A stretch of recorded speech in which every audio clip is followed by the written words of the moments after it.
Om Shanti. Good morning. मीठे बाबा के 4 तारीख के महावाक्य है। मीठे बच्चे, अपने दिल रूपी दर्पण में देखो कि अंदर में कोई भूत तो नहीं है। भूतों को निकालने का प्रयत्न करते रहो। जो काम, क्रोध, लोभ, मोह, अहंकार के भूत हैं, उनको निकालने का प्रयत्न करते रहो। आज का प्रश्न है, बाप और बच्चों के बीच संगम पर दुनिया से बिल्कुल ही न्यारी रस्म चलती है, वो कौन सी है? शिव बाबा और हम बच्चों के बीच एक न्यारी रस्म है जो दुनिया में नहीं है, थोड़ी अलग है। उत्तर है, दुनिया में बच्चे बाप को नमस्ते करते हैं और यहाँ बाप बच्चों को नमस्ते करते हैं। बाप खुद कहते हैं, मीठे बच्चे, मैं तुम्हारी सेवा में आकर के उपस्थित हुआ हूँ, तो तुम बच्चे मेरे से भी बड़े ठहरे। दूसरा, मैं निरअहंकारी निराकारी बाप हूँ, तो जरूर मैं पहले नमस्ते करूँगा। देखो, मैं निराकारी और निरअहंकारी बाप हूँ, तो मैं पहले नमस्ते करूँगा। यह भी संगम की न्यारी रस्म है। ओम शांति। आने से पहले पहले बाप बच्चों को नमस्ते करे या बच्चे बाप को नमस्ते करे? तो बच्चों ने जवाब दिया कि बाबा, हम आपको नमस्ते करेंगे। तो बाबा कहते, नहीं, पहले बाप को नमस्ते करना पड़े। संगम युग की रस्म रिवाज ही सबसे न्यारी है। बाबा खुद कहते हैं, मैं सभी का बाप हूँ, तुम्हारी सेवा में आकर उपस्थित हुआ हूँ।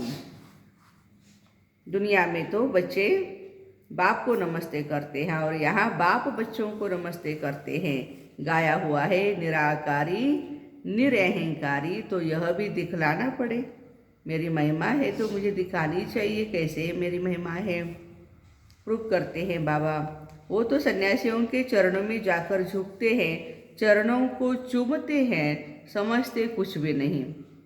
जो भी भगत है वो सन्यासियों के चरण छूते हैं। बाप तो आते हैं कल्प के बाद बच्चों से मिलने के लिए। तुम बहुत सिखिले बच्चे हो, इसलिए कहते हैं, मीठे बच्चे, तुम थक गए हो। द्रौपदी के पाँव दबाए तो सर्वंट हुआ ना, गायन है ना शास्त्रों में कि भगवान ने द्रौपदी के पाँव दबाए हैं। तो बाबा कहते, वंदे मातरम किसने उच्चारा है? बाबा ने। बच्चे समझते बाप आया हुआ है सारी सृष्टि की अर्थात बेहद की सेवा पर। सृष्टि पर कितना किचड़ा है, यह है ही नर्क, तो बाप को आना पड़ता है नर्क को स्वर्ग बनाने। बहुत दिल से आते हैं, ऐसे ही काम चलाओ नहीं आते हैं बाबा, दिल से आते हैं। जानते हैं मुझे बच्चों की सेवा में आना है, कल्प कल्प सेवा पर उपस्थित हुए हैं। यहाँ बैठे सभी की सेवा हो जाती है, ऐसे नहीं कि सभी के पास जाना होगा। सारी सृष्टि का कल्याणकारी दाता तो एक ही है ना, उनकी भेंट में मनुष्य कोई सेवा कर न सके। बाबा की भेंट में ऐसे कोई सोशल वर्कर्स हो या कोई हो, इतनी सेवा नहीं कर सकते हैं। उनकी है ही बेहद की सेवा। गीत है, जाग सजनिया जाग, कितना अच्छा गीत है। नवयुग पर भी समझाना चाहिए। युग ही भारतवासियों के लिए है। भारतवासियों से फिर वह सुनते हैं कि सतयुग त्रेता होकर के गए हैं, क्योंकि वह आते हैं द्वापर में। तो औरों से सुनते हैं, भारत प्राचीन खंड था, उसमें देवताएं राज्य करते थे। आदि सनातन देवी देवता धर्म था जो अभी नहीं है। गीता है देवी देवता धर्म का माय बाप, बाकी सब बाद में आते हैं। तो यह हुआ प्राचीन सब धर्मों के लिए। वास्तव में एक गीता ही मुख्य है जो सबको माननी चाहिए, परंतु मानते कहाँ हैं? वे अपने धर्मशास्त्र को ही मानते हैं। यह तो जानते नहीं कि भगवान ने गीता कब उच्चारी। गीता है ही बाप की उच्चारी हुई, उसमें बाप के बदले बच्चे का नाम डाल मुश्किल कर दिया। इसलिए सिद्ध नहीं होता कि शिवरात्रि कब मनावे। शिव जयंती के बाद होती है कृष्ण जयंती। कभी भी श्री कृष्ण यज्ञ नहीं गाया जाता है। गीता ज्ञान यज्ञ, शिव रुद्र गीता ज्ञान यज्ञ ये नाम गाया हुआ है, लेकिन श्री कृष्ण को यज्ञ रचने की, यज्ञ करने की कोई भी जरूरत नहीं है। रुद्र ज्ञान यज्ञ गाया जाता है, उनसे ही विनाशी ज्वाला प्रज्वलित हुई है। सो तो बरोबर तुम देख रहे हो, आदि सनातन देवी देवता धर्म की फिर से स्थापना हो रही है। फिर यह और अनेक धर्म रहेंगे नहीं। कृष्ण भी तब आए जब सब धर्म न हो। देखो श्री कृष्ण की भी दुनिया कब आएगी, जब कोई भी धर्म बाकी के नहीं रहेंगे, एक ही उनका धर्म रहेगा, बाकी सब आत्माएं मुक्तिधाम में रहती है। भगवान से तो सबको मिलना होता है। सभी बाप को सलाम करेंगे, बाप ही फिर आकर बच्चे को सलाम करते हैं, बच्चे फिर शिव बाबा को करते हैं। इस समय बाप साकार में आया हुआ है। यहाँ तो सभी आत्माएं बाप से मिल न सके, क्योंकि कोटों में कोई ही आएंगे। तो सभी भगत कब और कहाँ मिलेंगे? जहाँ से भगवान से बिछड़े हुए हैं वहाँ ही जाकर मिलेंगे। भगवान का निवास स्थान है ही परम धाम। बाबा कहते हैं सब बच्चों को दुख से लिबरेट कर परम धाम ले जाता हूँ। यह काम उनका ही है, बाबा को आना ही है पतित सृष्टि को पावन बनाने। हेवनली गॉडफादर है तो जरूर स्वर्ग क्रिएट करेंगे ना। नर्क की स्थापना रावण और स्वर्ग की स्थापना बाप करते हैं। इनका नाम है, राइट नाम है शिव अर्थात बिंदु। आत्मा भी बिंदु है, भ्रुकुटी के बीच इतनी ही रह सकेंगी। तो जैसी आत्मा वैसा ही परमात्मा है। परंतु वंडर है जो इतनी छोटी आत्मा में 84 जन्मों का पार्ट भरा हुआ है, जो कभी भी घिसता नहीं, फॉर एवर चलता रहेगा। कितनी गुह्य बातें हैं। अब मनुष्य शांति मांगते हैं, क्योंकि सब शांति में ही जाने वाले हैं। कहते हैं सुख एक कागविष्टा के समान है। अब गीता में है तो राजयोग से राजाओं का राजा बनना। तो जो सुख को कागविष्टा समान समझते हैं उन्हों को राजाई कैसे मिले? जो सन्यासी है कहते हैं कि सुख नहीं, वो है भी तो कागविष्टा के समान है, तो वो राजाई क्या करेंगे? And they are not interested in राजाई। किंगडम स्थापना, राज्य, ये जो कुछ है इसमें सन्यासियों को कोई इंटरेस्ट नहीं है। तो बाबा कहते हैं कि ये है ही प्रवृत्ति मार्ग की बातें। गृहस्थ व्यवहार में रहते तुमको कमल फूल समान पवित्र रहना है। Charity begins at home. Shiv Baba भी कहते हैं मैं पहले इस साकार ब्रह्मा को समझाता हूँ। शिव बाबा का यह चैतन्य होम है। पहले पहले यह सीखते हैं, फिर उनसे एडॉप्टेड चिल्ड्रन नंबरवार सीख रहे हैं। ये बड़ी गुह्य बातें हैं। सदगतिदाता पतित पावन खुद आकर यह सब राज समझाते हैं। ऐसे नहीं कि वहाँ से प्रेरणा करते हैं, वह तो यहाँ आते हैं। यादगार भी शिव के अनेक मंदिर हैं। खुद कहते हैं मैं साधारण ब्रह्मा के तन में आता हूँ। ये खुद अपने जन्मों को नहीं जानते हैं, इसमें एक की बात नहीं है। सभी ब्रह्मा मुख वंशावली बैठे हो। ब्रह्मा मुख के द्वारा तुम ब्राह्मण रचे गए हो, तुम ब्राह्मणों को ही समझाते हैं। यज्ञ हमेशा ब्राह्मणों द्वारा ही चलता है। उन गीता सुनाने वालों के पास तो ब्राह्मण है नहीं, इसलिए वह कोई यज्ञ नहीं ठहरा। ये तो बेहद के बाप का रचा हुआ बहुत बड़ा भारी यज्ञ है। कब से डेगियां चढ़ते आए हैं। डेगियां माना बड़े बड़े पतेले। मधुबन का भंडारा देखो कितना सुंदर है। भंडारा नहीं देखा तो कुछ नहीं देखा। और भंडारे में जाकर सेवा करते हैं, रोटियां बेलते हैं। 40,000 का भोजन आधे घंटे में हो जाता है। कितनी जादूगरी है बाबा की दुनिया में। भंडारा अब तक चलता ही रहता है। समाप्त कब होगा? जब सारी राजधानी स्थापन हो जाएगी।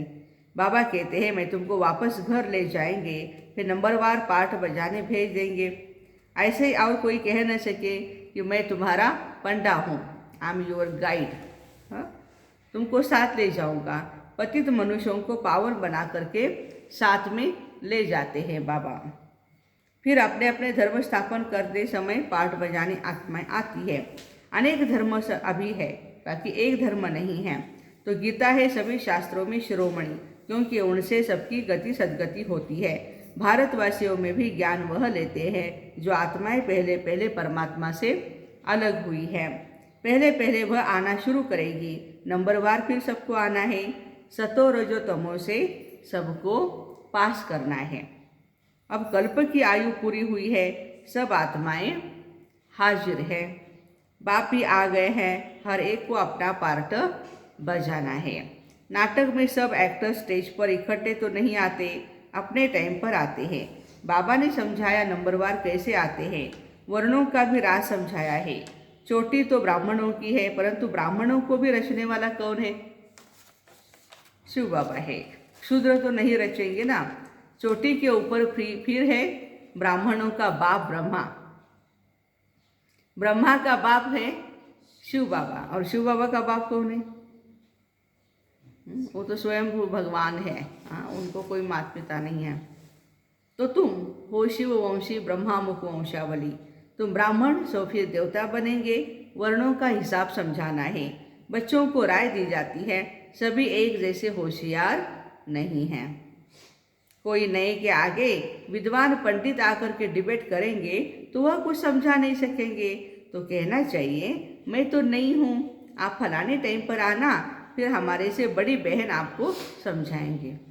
छोटी बहनों को कभी कभी कुछ बातें समझ में नहीं आती है, नई नई बातें पूछी जाती है, तो उनको बोलना है कि हमारी बड़ी दीदी आएगी और वो आपको समझाएगी। मेरे से तो तीखे हैं, क्लास में नंबरवार तो होते हैं, इसमें देह अभिमान नहीं आना चाहिए। उनसे तो मैं ज़्यादा समझती हूँ, मेरे को ज़्यादा ज्ञान है, वो क्या समझाएगी बड़ी बहन। तो बाबा कहते हैं ऐसी बातें नहीं होनी चाहिए, देहाभिमान नहीं आना चाहिए, नहीं तो आबरू चली जाती है। कहेंगे बीके तो पूरा समझा नहीं सकती है। देह अभिमान को छोड़ रेफर करना चाहिए बड़ों की तरफ। बाबा भी कहते हैं हम ऊपर से पूछेंगे। देखो बाबा को भी, ब्रह्मा बाबा को भी किसी ने कुछ बोला तो बाबा पूछते थे कि नहीं एक मिनट रुको, मैं शिव बाबा को पूछता हूँ।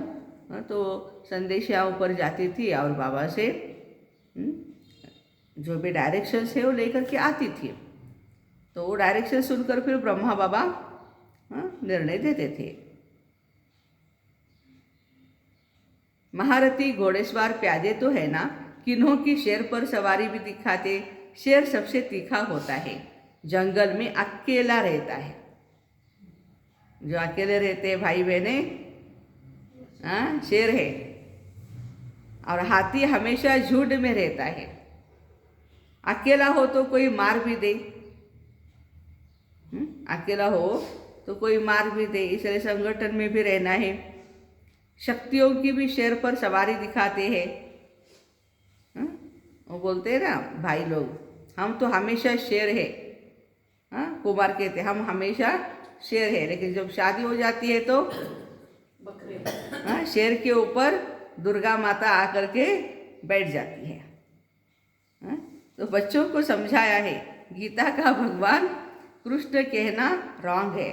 कृष्ण के शास्त्रों को भी सभी धर्म वाले नहीं मानते हैं।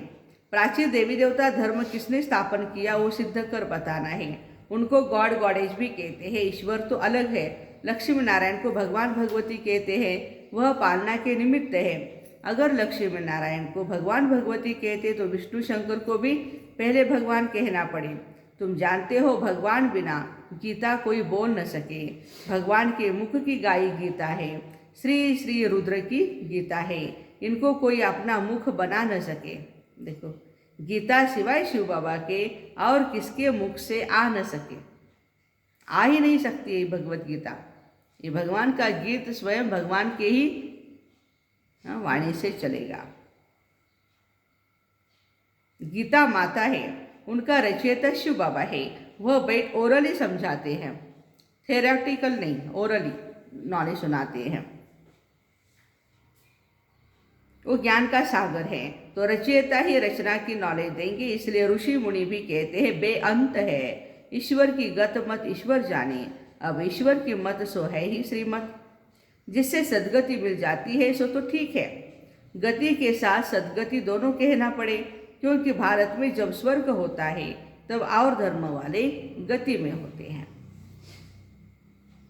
भारतवासी सद्गति अर्थात जीवन मुक्ति में है। यह सब राज बाबा समझाते हैं जो धारण करना है।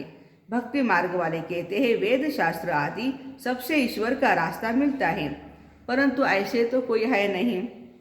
यह कोई शिमला की पहाड़ी थोड़ी है जो जहाँ से भी जाओ पहुँच जाएंगे। यहाँ तो साजन को सजनियों के पास आना पड़ता है। क्यों आना पड़ता है? साजन को सजनियों के पास क्यों आना पड़ता है? क्योंकि सजनियों का श्रृंगार करना है। स्वर्ग का मालिक बनाने के लिए सब महाराजा महारानी बनना चाहते हैं, परंतु बाबा कहते हैं अपना मुख तो पहले देखो। नारद की बात है, उनको लक्ष्मी को वरने की दिल हुई तो उसको कहा पहले अपनी शक्ल तो जाकर आईने में देखो।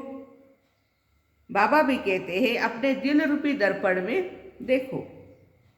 काम का भूत तो नहीं, जांच करते रहो, भूतों को निकालने का प्रयत्न करते रहो। युक्तियां तो बाबा सच बतलाते हैं। मन में संकल्प बहुत आते हैं, कर्म में नहीं आना चाहिए। बाबा अच्छे अच्छे कर्म सिखलाते हैं ना। कर्म अकर्म विकर्म की गति का ज्ञान भी गीता में है, और कोई तो है, और कोई में ये ज्ञान नहीं है। विकर्म कराने वाली है ही माया, वो सतयुग में नहीं होती। अब श्रीमत पर चलने से ही तुम स्वर्ग में चल सकते हो। यह किसी भी मनुष्य की मत नहीं है। बाबा की श्रीमत से स्वर्ग बन रहा है, औरों की मत से स्वर्गवासी बन नहीं सकते, और ही भ्रष्ट बनते जाएंगे। तुम बच्चे जानते हो अब एक ही धर्म की स्थापना हो रही है। तुम योग बल से गुप्त वेश में अपनी किंगडम स्थापन कर रहे हो। हम हमारा राज्य स्थापन कर रहे हैं, दैवी राज्य। हाथ में हमारे कोई भी हथियार आदि नहीं है। ज्ञान के बाण व तीर आदि है, उन्होंने फिर स्थूल में दिखाए हैं। बड़े बड़े शस्त्र देवताओं के हाथों में दिखाए हैं, उन्होंने फिर स्थूल में दिखा दिया। यह है सब गुप्त शक्ति। भक्तियों की देखो कितनी पूजा होती है, 10-20 भुजाओं वाली तो कोई है नहीं। शक्तियों की पूजा होती है, इतने इतने हाथ दिखाते हैं, इतने हाथों में उतने शस्त्र भी दिखाते हैं। सबकी 2 भुजाएं ही होती हैं। मनुष्य सृष्टि में 8-10 भुजा वाले कोई होते नहीं, और दिखने में भी वो एबनॉर्मल लगेगा, अच्छा नहीं लगता है। सूक्ष्म वतन में विष्णु को 4 भुजा दिखाते हैं। वैसे तो कोई 4 भुजा है नहीं होती, वो तो बस एक सिंबॉलिक है, वो भी अर्थ सहित है। बीज को जानने से सारे झाड़ का ज्ञान आ जाता है। अच्छा, ज्ञान का खजाना तो तुम बच्चों को मिलता रहता है, फिर मुख मीठा कराने के लिए बच्चों को टोली खिलाते हैं। अच्छा, ज्ञान के सुनाया। रोज क्लास होने के बाद मधुबन में भी, आज भी पांडव भवन में क्लास छूटने के बाद क्या होता है, बाहर आते हैं बच्चे तो बच्चों को टोली मिलती है।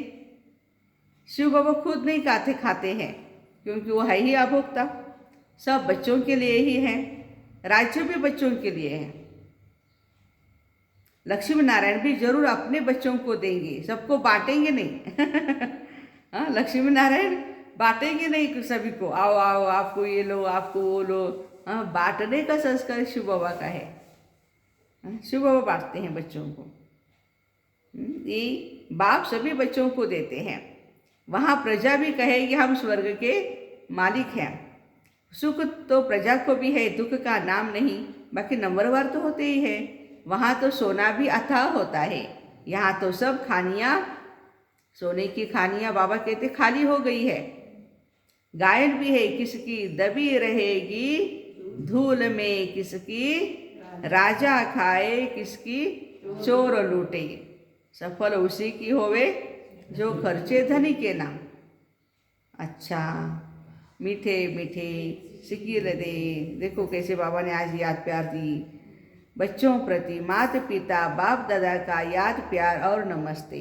माताओं को वंदे मातरम। बोलो सभी, वंदे मातरम। बच्चों को याद प्यार और सबको गुड मॉर्निंग। अब रात पूरी होती है, गुड मॉर्निंग आ रहा है, नया युग आ रहा है ब्रह्मा कुमार कुमारियों के लिए, सारी दुनिया के लिए नहीं बोल रहे बाबा, ब्रह्मा कुमार कुमारियों के लिए। अच्छा, ओम शांति।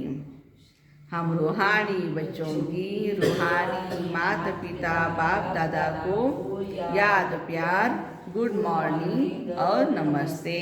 वाह बाबा वाह, शुक्रिया बाबा शुक्रिया।